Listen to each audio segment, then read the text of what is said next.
안녕하세요. 오늘도 사연살롱을 찾아주셔서 감사합니다. 상점 벽해라는 사자성어 많이들 들어보셨죠? 뽕나무 맛이 변하여 푸른 바다가 된다는 뜻으로 세상 일이 변화가 크다는 의미인데요. 저는 40년 만에 동창회에 나갔다가 이 말을 실감했어요. 정확히 말하자면 제가 실감했다기보다는 동창들이 저를 보고 실감했다고 하는 게 맞을 거예요. 그런데 그 중에는 지난 40년간의 제 노력은 보려하지 않고 달라진 저를 시기 질투하는데 바쁜 동창들도 있더라고요.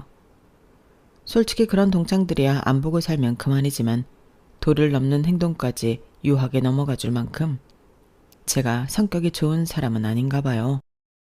그런데 마침 그 순간에 저를 대신해 복수 아닌 복수를 해준 사람이 있었지 뭐예요. 그럼 지금부터 40년 만에 참석했던 동창회에서 벌어졌던 일을 전해드릴게요. 어린 시절 저희 집은 정말 찢어지게 가난했어요. 입 하나를 줄이자고 자식을 먼 친척집에 보낼 정도로요. 5남매 중에 넷째로 태어났던 저는 8살이 되던 해 가족을 떠나 촌수도 헤아리기 힘들 정도로 먼 친척집에 수양딸로 보내졌어요. 말이 수양딸이지 식모나 다를 바 없었죠. 그 집으로 가기 전날 막내 동생이 그러더라고요. 언니는 좋겠다. 그 집에 가면 쌀밥도 먹을 수 있다며? 나도 언니랑 같이 가면 안 돼? 언니가 나 좀 데려가겠다고 해봐. 응? 철없는 동생은 그 집에 가면 쌀밥을 먹을 수 있다는 말에 제가 부러웠던 건지 자기도 데리고 가달라고 졸라댔어요. 그럼 넌 쌀밥만 주면 엄마 아빠랑 떨어져 살아도 돼? 언니들이랑 오빠들 못 보고 사는데 그래도 돼? 제 무릎에 동생은 아무 대답도 하지 못했어요. 배를 골아도 가족을 떠나서 살고 싶지는 않았던 탓이었죠. 네, 사실 저도 동생과 같은 마음이었어요. 삼시세끼 쌀밥을 준다고 해도 가족들과 떨어져 살아야 한다면 그게 다 무슨 소용이냐고 생각했거든요. 그런데도 순순히 집을 떠나 친척집으로 가기로 한 건 제가 가야 언니, 오빠와 동생이 제 몫까지 밥을 먹을 수 있기 때문이었어요. 나만 참으면 내 형제들이 지금보다 배불리 먹고 살 수 있다는 거에 만족해야 했어요. 하지만 그런 마음은 친척집에 도착하자마자 산산이 부서져 버리고 말았어요. 분명히 수양딸로 받아준다고 해서 왔는데 막상 와보니 식모나 다를 바가 없었거든요. 그 집에는 몸이 약한 딸이 하나 있었는데 저는 학교에서 그 애를 보살피는 일을 맡았어요. 물론 집에 돌아와서는 집안일도 해야 했지만요. 제 또래의 여자아이는 저를 친척이라고 여기지 않았어요. 그저 자기 집에서 부리는 식모 중 하나라고 생각할 뿐이었죠. 예, 명전아 이리 좀 와봐. 내가 아까 해놓으라는 숙제는 다 했니? 너 저번처럼 대충 하면 우리 엄마한테 말해서 너 내다 버리라고 할 거다? 너 같은 걸 먹여주고 재워주고 게다가 학교까지 보내주는데 너도 은혜는 갚아야 할 거 아니니? 어린 기집애가 어찌나 영악하고 못되게 구는지 몰라요. 그 집 주인 내외보다도 더 주인 행세를 하는 통에 아주 눈꼴 싫었다니까요. 그런데도 그 집주인 내외는 자기 딸한테 숙자라는 이름이 있는데도 늘 공주라고 부르면서 엄청 받들어 모셨어요. 그러니 점점 더 버르장머리가 나빠지는 건 당연했죠. 그 집에서 저를 사람 취급을 해주었던 건 그 집 맏아들인 정수오빠 뿐이었어요. 안타깝게도 정수오빠의 친모는 오빠를 낳고 얼마 안 돼서 세상을 떠나셨다고 하더군요. 그러니까 지금의 안주인은 후처인 거였죠. 후처가 집에 들어와 아들 하나랑 딸 하나를 낳았는데 아들은 공부는 뒷전이고 못된 짓만 일삼는 망나니였고 딸은 앞에서 말씀드린 대로 몸이 약했어요. 의사 말로는 15살을 넘기기 힘들다고 해서 온 가족이 그 아이 비위를 맞추며 모든 편의를 봐주고 있었어요. 몸이 약한 탓에 의사는 학교에 다니는 것도 만료했지만 곁에 돌봐줄 아이를 붙이는 조건으로 진학을 할 수 있었다고 했어요. 안주인은 툭하면 저를 불러 엄포를 놓듯 이런 말을 했어요. 너 잘 들어라. 우리 숙자가 오래 살아야 네가 중학교도 가고 고등학교도 갈 수 있는 거야. 혹시 아니? 내가 너 대학도 보내줄지? 그러니까 무슨 수를 써서라도 우리 숙자 잘 모시도록 해. 그게 네가 학교에 다닐 수 있는 유일한 방법이니까. 알겠니? 어린 나이에 아직 세상 물정을 몰랐던 저는 안주인의 그 말을 철석같이 믿었어요. 학교를 보내준다는데 저한테는 이보다 고마운 일이 없었거든요. 게다가 중고등학교도 아니고 대학까지 보내준다니 제 처지에 언감생심이었죠. 그래서 아무리 숙자가 말도 안 되게 저를 괴롭혀도 꾹 참고 버틸 수 있었어요. 숙자가 애들 앞에서 저를 망신 주려고 제 이름이 아닌 식모라고 불러도 불평조차 하지 않았어요. 학교만 다닐 수 있다면 저를 뭐라고 부르든 상관없었거든요. 지가 해야 할 숙제를 시키고 말도 안 되는 거짓말로 저를 힘들게 해도 참을 수 있었어요. 그런데 이거 하나만큼은 참기 힘들더라고요. 숙자랑 친한 친구들 중에 못된 기집애가 셋이 있었는데 그중 경자는 아주 저를 못살게 굴곤 했어요. 숙자야 저를 돌봐주는 집 딸이기도 하고 내가 학교에 다닐 수 있는 이유기도 해서 내가 참고 산다지만 경자는 나한테 아무런 이득이 안 되는 거잖아요. 그런데도 지가 숙자보다 더 저를 업신여기고 괴롭히니까 그게 그렇게 화가 나더라고요. 예를 들어 하굣길에 근처 남학교 학생들이 지나가면 고년들이 기다렸다는 듯이 제게 이러는 거예요. 명자야, 넌 숙자네 집 식모 주제에 우리랑 같이 학교까지 다니니 얼마나 영광이니? 고마운 줄 알고 살아. 부엌대기로 살아야 하는 너를 우리랑 똑같은 교복 입고 한 교실에서 공부하게 해주는 게 어디니? 왜 말이 없어? 넌 주인 잘 만나서 호강한다고 숙자한테 감사 인사 안 하고? 얘 숙자야, 명자 저녀는 어쩜 저렇게 배은망덕한 거니? 네가 너무 무르게 대해서 그런 거 아니야? 부리는 사람은 따끔하게 가르쳐야 주인 무서운 걸 알고 기어오를 생각을 안 한다고. 하여간에 숙자 넌 너무 착해서 탈이라니까. 경자는 어떻게든 제가 숙자네 식모라는 걸 남학생들 귀에 들어가게 하려고 기차화통을 삶아먹은 것처럼 고래고래 소리를 질러댔어요. 그러면서도 숙자 비위를 맞추려고 얼마나 아부를 떨어댔나 몰라요. 그럴 때면 숙자는 씩 웃으며 이 모든 상황을 즐기는 눈치였어요.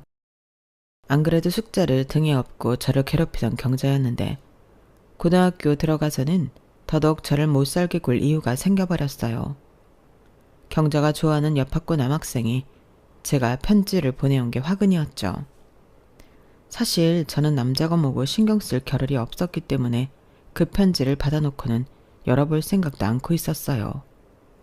그런데 어떻게 제가 그 남학생한테 편지를 받았다는 소문을 들었는지 경자 고년이 제 가방을 뒤져서는 애들 앞에서 큰 소리로 편지를 읽어댔지 뭐예요. 40년도 넘은 일이라서 정확한 편지 내용은 기억이 안 나지만 한마디로 저를 좋아한다는 것과 사거리 빵집에서 만나자는 내용이 적혀 있었어요. 얌전한 고양이가 부뚜막에 먼저 올라간다고 내가 이럴 줄 알았어. 식모살이 하는 주제에 언제 승민 오빠는 꼬셔선 이런 연애 편지까지 주고받잖아. 숙자야, 니네 어머니한테 말해서 쟤 좀 내보내야 하는 거 아니니? 명자 행실을 봐선 언제고 주인집 어른들 얼굴에 먹칠할 게 뻔하다고.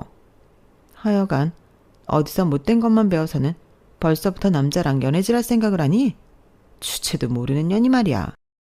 정작 당사자인 저는 아무 관심도 없는데 경자는 입에 거품을 물고 난리를 쳐댔어요. 그 꼴이 하도 가짜나서 참다 못해 한마디 해주었죠. 경자 너 부러워서 그러는구나. 그럼 네가 나 대신 빵집에 나가렴. 난 남자한테 관심 없으니까 네가 그 오빠랑 연애를 하든 살림을 차리든 마음대로 하라고. 아 맞다. 그 오빠는 너 안 좋아하지? 어쩌니? 네가 중학생 때부터 그렇게 못 살던 사람이 널 안 좋아하고 나를 좋아해서. 아 가여운 경자. 그때 무슨 정신으로 그런 말을 했는지 잘 모르겠지만 저도 모르게 연기까지 해가며 경자 속을 박박 긁어버렸어요. 제 말에 반아이들은 키득대고 웃었고 숙자도 웃음을 못 참겠는지 손으로 입을 가리며 애써 웃음을 참고 있더라고요. 저를 망신 주려고 떠들어댔던 경자는 정작 자신이 망신살 뻗치게 되자 미친 망아지처럼 방방 뛰며 난리를 쳤어요. 하지만 그러면 그럴수록 자신이 비참해지기만 할 뿐이었죠. 이제 반아이들은 경자를 불쌍하게 바라볼 뿐이었거든요. 그날 이후 경자는 애들 앞에서 저를 대놓고 놀리거나 하지 못했어요. 더 이상 제가 순순히 당하고만 있지 않을 거라는 걸 알게 된 거죠. 저로서는 정말 큰 용기를 내서 한 행동이었는데 그게 먹혀서 다행이었어요. 그리고 나니 왜 진작 이러지 않았을까 후회가 되더군요. 15살까지 살기 힘들까라고 했던 숙자는 20살 생일도 거뜬히 넘겼어요. 덕분에 저는 숙자와 함께 대학에 진학할 수 있었죠. 사실 제 성적을 생각하면 더 좋은 대학에 들어갈 수도 있었지만 어디까지나 제 역할은 대학 공부가 아닌 숙자를 곁에서 돌보는 거였기 때문에 학교도 전공도 제 마음대로 정할 수는 없었어요. 그렇게 들어간 대학은 태릉 근처에 있는 모 여대였어요. 요즘엔 서울에 있는 대학들은 다들 인정을 해주는 분위기지만 사실 당시만 해도 제가 나온 그 대학은 그리 쳐주질 않았어요. 처음엔 이런 대학밖에 못 들어가는 숙자한테 야속한 마음도 있었지만 달리 생각해보면 몸도 약한 숙자가 대학을 들어갔다는 것 자체가 기적적인 일이잖아요. 덕분에 저도 대학물을 먹게 된 거고 말이죠. 그래서 고마운 마음으로 대학 공부를 하자 마음먹었어요. 그런데 이런 저와는 달리 숙자는 마음이 콩밭에 가버렸지 뭐예요. 근처에 있는 육사생도랑 언제 눈이 맞았는지 강의도 제대로 안 들어오고 땡땡이를 치기 시작하지 뭐예요. 숙자야, 다른 건 몰라도 강의는 제대로 들어야지. 그리고 그 남자는 육사 다닌다면서 어떻게 그렇게 자주 밖에 나온다니? 정말 육사 다니는 거 맞대? 저는 아무리 생각해도 이해가 안 갔거든요. 육사에 다니면 일반 대학생들보다 외부 활동에 제약이 있을 텐데 어떻게 된 게 툭하면 숙자를 불러내 데이트를 한다는 건지 모르겠더라고요. 하지만 이미 콩깍지가 제대로 씌인 숙자는 제 말을 귀등으로도 안 들었어요. 오히려 자기 연애 방해 말라고 으름장을 놓았죠. 야, 건방지게 남의 연애에 끼어들지 마. 우리 영준 씨가 다 나을만 하니까 나오는 거지. 아무렴 육사생도라고 거짓말이라도 한다는 거니? 솔직히 너 부러워서 그러는 거지. 내가 집안 좋고 인물도 좋은 육사생도 만난다니까 배 아파서 그러는 거 아니냐고. 괜히 집에 가서 엄마 아빠한테 허튼 소리 짓거리면 내 손에 죽을 줄 알아. 알겠니? 사실 숙자가 누굴 만나든 저는 상관은 없었어요. 다만 숙자가 강의에 들어가지 않으면 출석 미달로 학점이 F가 뜰 게 뻔했고 그렇게 되면 제가 아주머니께 혼이 나니 그게 걱정이 되었던 거죠. 그렇다고 나 역시 강의를 빠지고 숙자를 따라다닐 수도 없는 노릇이었어요. 제가 그러겠다고 해도 숙자가 가만히 있지 않았을 테니까요. 그래서 불안한 마음으로 혼자 강의를 듣고 있었는데 기어이 사단이 난 거예요. 알고 보니 숙자가 만나는 남자가 가짜 육사생도였던 거였죠. 거기다 이 인간은 대학은 근처에도 안 가본 중졸로 중국집 배달부와 세탁소 배달 일을 하다가 돈 있는 여자를 꼬셔 등쳐먹고 사는 인간이었던 거예요. 그 사실을 알게 된 숙자는 머리를 싸매고 누워버렸어요. 숙자야, 다 잊고 훌훌 털어버려. 세상에 남자가 한둘이니? 대학 졸업하면 아주버님께서 좋은 혼처 알아봐 주실 거야. 너한테 걸맞는 남자 만나서 행복하게 살면 되니까 이번엔 똥 밟았다고 생각하고 잊어. 안쓰러운 마음에 옆에 앉아 숙자를 달래보았지만 숙자는 쉽게 떨쳐내지 못했어요. 그때까지만 해도 저는 배신감 때문에 그런 줄 알았는데 얼마 뒤 그게 아니었다는 걸 알게 되었죠. 세상에나 숙자가 그 남자 애를 가졌지 뭐예요. 그 일로 집안은 발칵 뒤집어졌고 숙자가 그리고 제가 대신 아주머니 아저씨의 욕바지가 되고 말았어요. 니년이 니 할 일도 않고 한눈을 팔아서 이 지경에 이른 거 아니냐. 우리가 왜 그 비싼 등록금을 조금에 너 대학에 보냈는데 우리 숙자 제대로 보살피라고 그런 거잖아. 이제 어쩔 거냐? 우리 숙자 인생 어떻게 책임질 거냐고. 말해 바이년아. 내 딸 인생 이제 어쩔 거냐고. 아주머니는 제 머리채까지 잡아 흔들며 악을 쓰셨어요. 하지만 저라고 뾰족한 방법이 있겠어요. 그저 잘못했다고 용서해달라고 싹싹 빌 뿐이었죠. 아주머니는 정작 사고를 친 당사자인 숙자는 몸이 약하다는 이유로 털끝 하나 건드리지 않으셨어요. 이후로도 화가 치밀 때마다 숙자가 아닌 제게 욕설과 주먹질을 하셨더랬죠. 하지만 이 모든 것들도 이후에 벌어진 일에 비하면 아무것도 아니었어요. 선천적으로 몸이 약했던 숙자는 중절 수술 이후 몸이 많이 상해서 결국 그해 겨울 세상을 떠나고 말았거든요. 그 일로 아주머니 아저씨는 시리에 빠졌고 아주머니는 몸 약한 숙자한테 중절 수술을 강요했던 아저씨와 하루가 멀다 하고 다투셨어요. 그리고 저는 숙자 장례식이 끝나고 며칠 뒤 집에서 쫓겨나고 말았어요. 아주머니는 그동안 공부시켜준 값도 있으니 빈손으로 내보내라고 하셨지만 그래도 아저씨께서 사글세빵 얻을 돈은 쥐어주시더라고요. 8살부터 식모 생활을 했지만 그래도 남의 집 울타리 안에서 살아왔던 저로서는 세상 물정을 알 리가 없었어요. 그렇다고 고향에 내려갈 엄두도 나지 않더라고요. 그동안 남의 집살이를 하는 제게 단 한 번도 연락을 하지 않았던 가족들한테 애초에 정인이 가족 애니하는 건 없었으니까요. 당장 다음 학기 등록금 마련이 문제였던 저는 겨울방학을 이용해 닥치는 대로 일을 했어요. 어떻게든 대학은 졸업하고 싶었거든요. 하지만 그리 대단한 대학도 아니라서 가외자리도 구할 수 없었던지라 제가 돈벌이를 할 곳은 그리 많지 않았어요. 등록금 납입 마감일을 코앞에 두고도 반도 못 모았으니 말 다 했죠. 이렇게 대학 공부는 물 건너가다 하던 그때 숙자네 큰오빠가 제 사글세방으로 찾아왔더라고요. 한 집에 사는 동안 저한테 유독 잘해주었던 오빠라서 그랬는지 오빠 얼굴을 보자마자 눈물부터 핑 돌더라고요. 오빠는 제게 돈 봉투를 내밀며 앞으로도 힘들면 언제든 연락하라고 했어요. 그 집 본처 자식임에도 식모살이를 하는 저나 별반 다를 바 없는 대접을 받고 살았던 오빠였기 때문에 선뜻 그 돈을 받기 힘들더라고요. 명자야, 그래도 네 덕분에 내가 그 집에서 살면서 덜 외로웠다. 그러니까 이건 네 오빠가 동생한테 주는 거다 생각하고 받아줘. 그래도 그렇지 돈을 어떻게 받아요. 오빠도 집 나가 살면서 많이 힘드실 텐데요. 그래도 나는 내 손으로 돈벌이를 하잖니. 네가 생각하는 것처럼 생활이 어려운 것도 아니고 무엇보다 나는 그 집 아들 아니니. 지금은 아버지가 새어머니 치마폭에 쌓여 있으시다 해도 나중에 그 재산은 내 앞으로 올 거다. 우리 아버지 회사가 그만큼 큰 게 다 우리 외가덕이니 말이야. 우리 외조부께서 그 재산 엄한 대로 가게 안 해. 그러니 돈 걱정은 말고 어떻게든 대학 공부 마쳐라. 배워야 미래가 있는 법이니까. 살다가 힘들면 언제든 날 찾아와. 다른 건 몰라도 너 하나 먹고 사는 것쯤은 내가 도와줄 수 있으니까. 그때 오빠의 도움이 아니었다면 저는 다 포기하고 원래 내 인생대로 살아갔을지 몰라요. 그때 오빠가 건네준 돈보다 하늘 아래 내가 비빌 언덕이 생겼다는 사실이 더 기뻤던 것 같아요.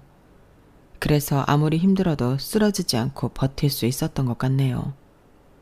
오빠의 말대로 저는 돈벌이를 해가면서도 대학 공부를 착실히 했어요. 그리고 졸업 후에는 회사에 취직해 직장 생활도 하게 되었죠. 물론 아직은 여자의 사회생활에 제약이 많던 시절이라서 요즘 젊은 친구들처럼 제 기량을 마음껏 펼칠 수는 없었지만 그렇다고 해도 지레 겁먹고 포기하거나 하지도 않았어요. 직장 생활을 하면서 직장 상사가 소개해준 남자와 연애를 하고 3년 끝 연애 끝에 결혼도 하게 되었어요. 남편은 부모님을 일찍 여의고 외조부 손에 자란 사람이었는데 대학을 졸업하기도 전에 외조부께서 세상을 떠나셔서 홀로 외롭게 살고 있었어요. 고등학교 선배였던 제 직장 상사와는 막역한 사이였죠. 저나 남편의 사정을 잘 아는 직장 상사는 우리 두 사람을 연결시켜준 것뿐만 아니라 결혼식까지 치러주셨어요. 딱히 주변에 가족이 없던 우리는 결혼식 없이 혼인신고만 하고 살림을 합치려고 했는데 그런 사정을 아시고는 저희 대신 예식장을 잡아주셨거든요. 거기다 사모님께서는 결혼식 음식까지 대신 해주셨고요. 비록 얼마 안 되는 하객 앞에서 조촐하게 치른 결혼식이었지만 두 분 내외가 아니었다면 꿈도 못 꿀 일이었을 거예요. 돌이켜보면 남편도 저도 부족한 게 많은 사람들이라서 사는 동안 주변의 도움을 참 많이 받은 것 같네요. 그렇게 만들어진 인연들과는 아직도 가족처럼 지내고 있으니 따지고 보면 우리 부부는 인복이 많은 사람인 것 같네요. 결혼하고 이듬해 임신을 한 저는 반강제적으로 회사에서 나오게 되었어요. 요즘에야 육아휴직도 있고 하지만 당시만 해도 여자가 임신을 하면 그걸로 퇴사의 수순을 밟는 게 당연한 일이었거든요. 육아와 살림을 하며 남편 벌이로 사는 게 부족하진 않았지만 그래도 내심 욕구 불만이 생기더라고요. 기껏 대학 공부까지 하고 회사에서 남자들과 똑같이 일을 해왔는데 이렇게 등 떠밀려 집안에 틀어박혀 살게 됐다는 게 용납이 안 됐거든요. 그렇다고 젖먹이 아이를 두고 일을 찾아 나설 수도 없는 노릇이라서 가슴에 돌덩이를 얹은 것처럼 무겁기만 했어요. 그러던 어느 날 TV에서 부업으로 억대 연봉을 이룬 가정주부가 나온 걸 보고는 저도 용기를 내게 되었어요. 밖에서 일할 수 없다면 집에서 일을 해보자 싶었거든요. 먼저 제게 익숙하고 제가 잘 아는 분야의 일이어야 잘할 수 있겠다는 생각이 들었어요. 그렇게 해서 제가 찾아낸 일은 다름 아닌 주식 투자였어요. 전직 증권사 직원답게 컴퓨터만 있으면 얼마든지 할 수 있는 부업이니까요. 단타로 반찬값도 벌고 주변에서 얻은 정보로 꽤 짭짤한 수익도 올릴 수 있었어요. 그렇게 주식으로 종잣돈을 모은 저는 공격적으로 주식에 투자하기 시작했고 우리 아들이 초등학교에 들어갈 무렵에는 남편 연봉의 10배가 넘는 수익을 올리게 되었어요. 하지만 언제까지고 주식에만 매달릴 수 없다는 생각이 들더라고요. 그래서 차라리 주식으로 번 돈을 종잣돈 삼아 사업을 해야겠다고 생각했어요. 막연히 사업에 대한 갈망만 있었지 딱히 어느 분야에 뛰어들어야 할지 쉽게 결정을 내릴 수 없었어요. 그래서 처음엔 투자 관련 사업을 떠올렸는데 마침 그때 숙자네 큰오빠한테 연락이 온 거예요. 평소 자주는 아니어도 1년에 한두 번 안부 전화를 나누는 사이였는데 그날은 오빠가 단순히 안부가 아닌 부탁을 하려고 전화를 했더라고요. 명자야, 너 혹시 보습학원 해보지 않을래? 너도 알잖아. 우리 와이프가 보습학원 하는 거. 이번에 우리 애들 미국으로 유학 보내면서 와이프도 미국 들어가겠다니 뭐니. 원래 와이프 밑에서 일하던 영어 선생이 인수받기로 했었는데 대출이 안 된다나 봐. 갑자기 못하겠다고 그러네. 오빠, 내가 학원 일은 해본 적이 없어서 자신이 없어. 그런 거라면 걱정 마. 와이프 밑에서 오래 일한 실장이 있는데 그 친구가 일을 참 잘해. 그 친구한테 배워가면 하면 될 거야. 이미 그 지역에서 오래 자리 잡아놓은 학원이라 수익 면에선 절대 후회 안 할 거야. 손해 나면 오빠가 물어줄게. 남한테 넘기려니 좀 아까워서 그래. 오빠랑 전화를 끊고 생각을 해봤어요. 주식으로 본 돈이면 따로 대출을 안 받아도 인수가 가능하긴 하겠더라고요. 거기다 우리 아들도 학원을 보내야 하니까 학원을 운영하면 제가 직접 관리할 수 있으니까 좋겠더라고요. 예정에 없던 제안이었지만 생각할수록 괜찮을 것 같더라고요. 그래서 남편한테 상의했더니 남편도 꽤 긍정적인 반응을 보였어요. 어차피 뭘 해도 하려고 했으니까 기왕이면 잘 안 됐을 때 타격이 적은 학원으로 해보자 싶었어요. 그렇게 시작한 보습학원은 해를 거듭할수록 확장을 하게 됐고 그럴수록 욕심이 생겨서 40이 훌쩍 넘은 나이에 대학원에 입학해서 교육학 박사 학위까지 취득을 했어요. 기왕 하는 거 제대로 하고 싶었거든요. 가정주부가 자식들 키우랴 학원 운영하랴 대학원 수업까지 받는다는 건 사실 그리 쉬운 일은 아니었어요. 우리 아들과 남편이 물심양면으로 저를 도와주었기 때문에 가능한 일이었죠. 아들 녀석이 장성에 결혼을 한 이후에는 며느리가 제 밑에서 일을 도와주고 있는데 얼마나 영특한지 몰라요. 손자 손녀도 저희 학원에 다니고 있어서 며느리도 더 학원 사업에 신경을 쓰는 것 같더라고요. 그렇게 정신없이 살다 보니 어느새 환갑을 바라보는 나이가 됐지만 제게 주어진 인생을 열심히 살아왔기 때문에 후회는 조금도 없어요. 한 5, 6년 정도 더 현역으로 활동하다가 남편과 함께 캠핑카 몰고 전국을 돌며 국토 여행을 하는 게 마지막 소원이랍니다. 아직은 일 욕심이 많아서 당장은 일을 그만둘 생각은 없거든요. 그런데 세상 참 좁다고 하루는 학원 앞에서 고등학교 동창을 만났지 뭡니까. 숙자 옆에 붙어서 저를 괴롭히던 3명 중 하나였던 앤데 세월이 흘러서 그런 건지 기억하고 싶지 않은 애라서 그랬는지 정면으로 마주쳤을 때 얼굴은 알아보면서도 선뜻 이름은 기억이 안 나더라고요. 어머, 너 명자 아니니? 숙자네 집에서 식모 살던 명자. 나 기억 안 나? 경숙이잖아.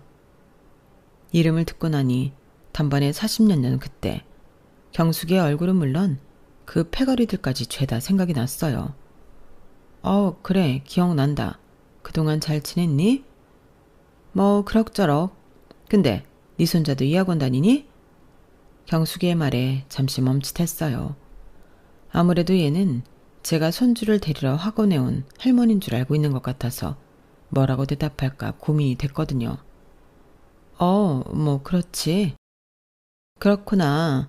우리 손녀딸도 이 학원 다니거든. 근데 우리 며느리 말로는 이 학원에 등록하기 꽤나 힘들다고 그러던데?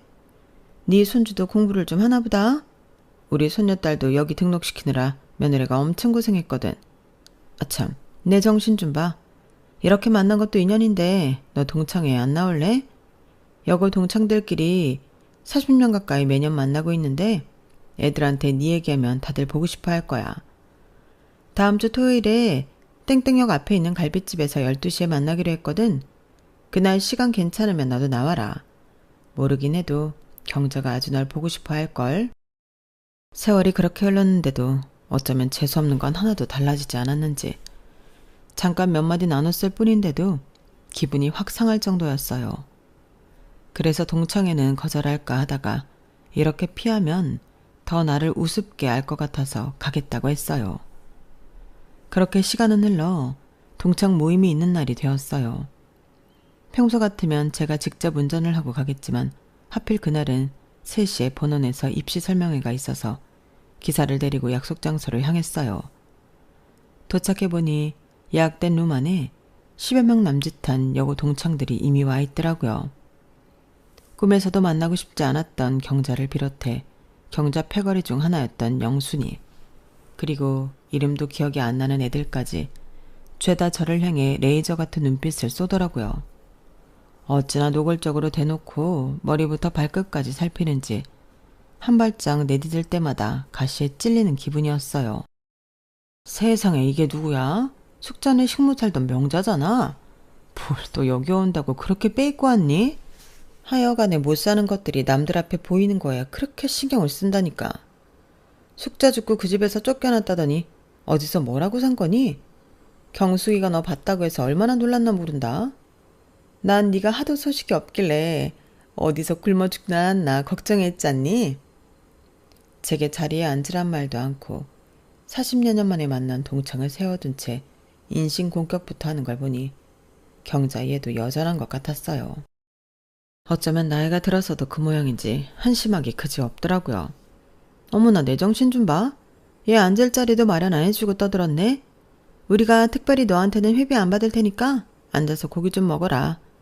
못 먹고 산 게 한이 된 사람들이 그렇게 식탐이 많다는데 병자 얘도 그럴 거 아니니?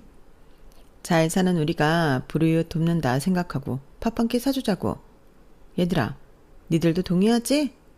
그러자 다들 한 목소리로 그러라고 하더군요. 딱 봐도 제가 오기 전에 이러자고 짠 것 같았어요. 하는 짓거리가 하도 가소로워서 일단은 장단에 맞춰주었어요. 그렇게 자리에 앉았는데 경자가 종업원을 불러 이러는 거예요. 우리는 소 등심으로 주고 이쪽 불판에는 돼지갈비 1인분 올려주세요. 얘가 워낙 못 먹고 살아서 소고기는 맛을 모르거든요. 안 그러니 명자야? 1인분으로는 모자르려나? 2인분 시켜줄까? 아니, 그거면 충분해. 이후에 약속이 있어서 많이 먹을 생각은 없거든. 얘 좀 봐. 니깎게 무슨 약속이니? 보아하니 우리한테 잘 보이려고 이것저것 빌려서 입고 달고 온 것 같은데 어릴 때도 거지 가서 살던 애가 세월 흘렀다고 뭐 그리 달라졌겠어? 참, 네 남편은 뭐라는 사람이니? 경자는 저에 대해 궁금한 게 많은지 저한테서 눈을 떼지 않았어요. 아주 호구조사 나온 동사무소 직원처럼 조목조목 물어대더라고요. 회사원? 무슨 회사원? 회사원도 종류가 한두 가지니? 대기업 다니는 사람도 있고 중소기업 다니는 사람도 있고 그것도 아니면 구멍가게 같은 데서 일하는 사람도 있는 건데 말이야. 말이 났으니 말인데 내 남편은 고위공직자야. 고위공직자 아내로 살다 보니 내가 행동도 그렇고 말도 그렇고 조심해야 할 게 한두 가지가 아니잖니. 그래서 평소에 수준 떨어지는 애들이랑은 연락을 안 하고 살아. 그래도 오늘은 특별히 너랑 상대해 주는 거니까 고마운 줄 알라고. 나 원참. 며칠 전에 학원 앞에서 경수기를 통해 경자 남편이 5급 공무원이라는 소리를 다 들어서 아는데 무슨 5급 공무원을 두고 지 입으로 고위공직자라고 하는 건지 어이가 없었어요. 말이 났으니 말인데 우리 남편이 고위공직자라 그런가 애들도 지 아빠를 닮아서 머리가 그렇게 좋지 뭐니. 우리 아들이 K대 나왔잖니. 손자 녀석도 피는 못 속인다고 공부를 그렇게 잘한다. 명자 너는 자식들 대학은 보냈니? 아들 하나 있는 거 대학 공부 잘 시켜놨어. 대학은 보냈다면서 어느 대학에 보냈는지는 말 안 하는 거 봐. 별 볼 일 없는 똥통대 보낸 모양이구나? 그래 뭐 네 형편에 애들 사교육은 제대로 시켰겠니? 그래도 대학은 보냈다니 네 딸은 참 수고했구나. 처음부터 끝까지 지 편한 대로 생각하고 결론을 짓는데 이래서야 남편이랑 자식하고 대화를 제대로 하고 사나 싶더라고요. 경자가 한참을 자기 남편이랑 자식 자랑을 하고 있는데 그때 밖에서 누가 문을 두드렸어요. 잠시 뒤 룸 안으로 들어온 사람은 다름 아닌 저희 학원 실장이었어요. 제게 몇 번이나 전화를 했는데 연결이 안 돼서 직접 찾아 들어왔다더군요. 그러고 보니 제가 휴대폰을 무음으로 설정해 두었더라고요. 동창들은 다들 실장이 저와 무슨 사이일까 의심을 하는 눈치였어요.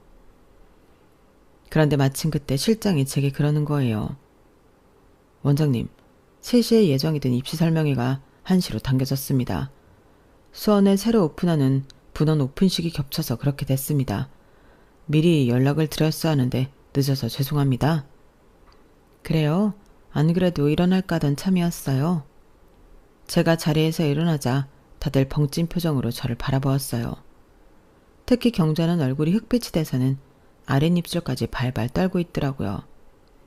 그러면서도 애써 제 흠을 잡으려 들더라고요. 원장? 아니 니깎게 무슨 원장이야. 너 뭐 다단계 회사라도 다니니? 그 말에 헛웃음이 나더라고요. 그냥 조용히 일어날까 했는데 경자의 태도에 그러지 말아야겠다는 생각이 들었어요. 넌 어쩜 생각하는 게 그렇게 저속하니? 네 수준이 그러니까 다른 사람도 똑같은 줄 아는 모양이구나. 나 학원 사업해. 경숙이는 그날 봐서 알지 모르겠구나. 그날 우리가 만난 학원 말이야. 그거 내 거야. 조그만 보습학원에서 시작해서 지금은 초, 중고, 수능까지 전담하는 학원으로 키웠어. 서울에 본점을 포함해 총 4군데 학원이 있고 지방에 분점이 5개 있어. 아, 이번에 수원에 오픈을 하니까 6개네.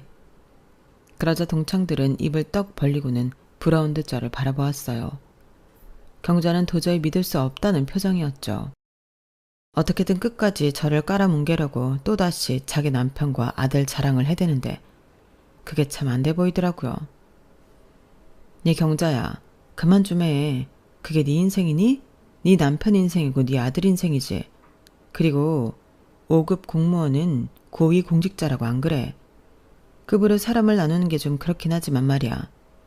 그리고 K대 나온 네 아들 참 대단하다고 생각해. 그런데 네 아들 잘난 거 말하려면 그걸로 끝내면 되지. 왜 엄한 내 아들까지 들먹이니? 난 너한테 우리 아들이 똥통대학 나왔다고 한 적 없는데 왜 그렇게 단정 짓는 거냐고. 말이 났으니 말인데 내 아들 서울대 나왔어. 우리 며느리도 그렇고. 그리고 내 남편은 네가 그렇게 대단하다고 말하던 대기업 임원이야. 그런데 말이다. 난 그거 하나도 자랑스럽지 않아. 왠줄 아니? 내가 이룬 게 아니니까. 네 말대로 나는 숙자네 집에서 식모살이하며 자랐어.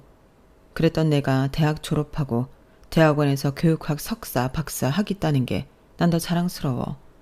그건 온전히 내가 이룬 거니까. 그런데 너는 어떠니? 네 남편이랑 아들 자랑밖에 할 게 없잖니.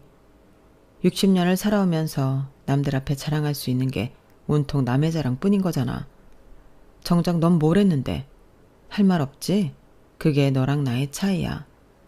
난 남들보다 못한 식모에서 출발했지만 내 인생을 한순간도 허투루 보낸 적 없이 열심히 살았고 넌 늘 주변 사람들 흉이나 봐가면서 남편이 이룬 성과, 아들이 이룬 성과를 네 것인 양 자랑했을 뿐이라고. 정작 네 인생을 이렇다 할 명함1장 내밀 수준도 안 되면서 말이지. 그게 너와 나의 차이야. 잘 알아들었으면 제발 창피한 줄 알고 나이값 좀 하고 살아. 아, 오늘 점심 잘 먹었다. 이 집 양념 돼지갈비 참 잘하네. 아주 씹는 맛이 제대로다 얘. 그럼 나는 바빠서 먼저 간다. 그렇게 저는 실장을 앞세워 룸에서 나왔어요. 제가 룸에서 나가고 나자 안에서는 탄식하는 소리가 밖에까지 들리더라고요. 그리고 지성질에 못 이겨 악을 쓰는 경자 목소리도 들렸어요.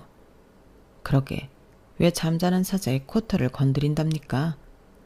처음부터 경자랑 동창들 길 죽이려고 했던 건 아니었지만 어쩌다 보니 일이 이렇게 됐네요. 제가 아직 마음의 수양이 부족해 그런 건지도 모르겠지만 솔직히 속은 아주 시원하답니다. 저는 지금까지 그래왔던 것처럼 앞으로도 제 인생을 열심히 살아갈 생각입니다. 숙자는 식모 명자가 아니라 교육학 박사이자 학원 원장 정명자로 말이에요.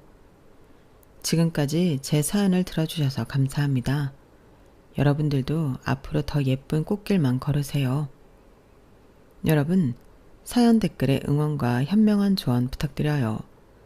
좋아요와 구독은 저에게 큰 힘이 됩니다. 오늘도 좋은 일 가득하세요.